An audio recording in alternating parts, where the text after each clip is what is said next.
Hello mga kalaboy, ito ay Oppo A16 bari for LCD replacement kay John Lloyd de la Cruz. Wow! Ayan, sige, kasi open mo, kasi papakita natin sa madlang people para makahikayat tayo ng magpapagawa sa'yo.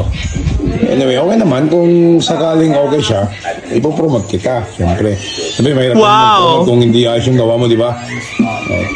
Dami kasing mga nanloloko ng ganyan, mga gumagawa, di ba? Kaya yung advice ko sa'yo, magbutihin mo, huwag kang masisilaw. Kasi lifetime na rin yung trabaho mo yan, di ba? Yes! Ano na po, sir? Oo. Yun. Anyway, ito pala, hindi pala iba sa akin to. Parang pamangkin ko na rin to kasi anak pala ni classmate, Insan Eugene de la Cruz. Yan siya. Anak niya. Kaya yung mga batchmate natin, kung may mga sirang cellphone dyan, yan, no? May pagkakatiwala na tayo dito. Ano na mga mo, sir? John Lloyd de la Cruz. Yan. Binata ni Sadik, Insan Eugene. Oh, yan, no? Na-open na niya. Meron. Pakita mo. Oh, so, nagawa na niya. Mga kalaboy, may signal. Meron. O yan, nagawa na niya mga kalaboy. Nabuhay na niya. Diba? So, ayun, ano, i-imbigay mo sila.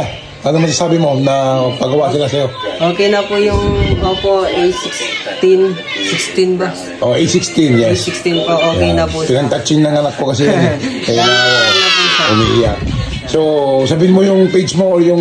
Yung page ko po, GL Gadget Store Cellphone Technician Repair. Or, hindi, itatag ko na lang, then nandun na, no? Tapos, ilang years ka na nagkaganyan? Isang taon na po. Isang taon na siya, so legit talaga. So, itong batang to, pwede natin i-PM kung may sila-sila kayong mga phone o iPad kayo, mga tablet. iPad, tablet. iPhone. iPhone. O yan, so ito. Wag lang po computer, magkaiba po yun.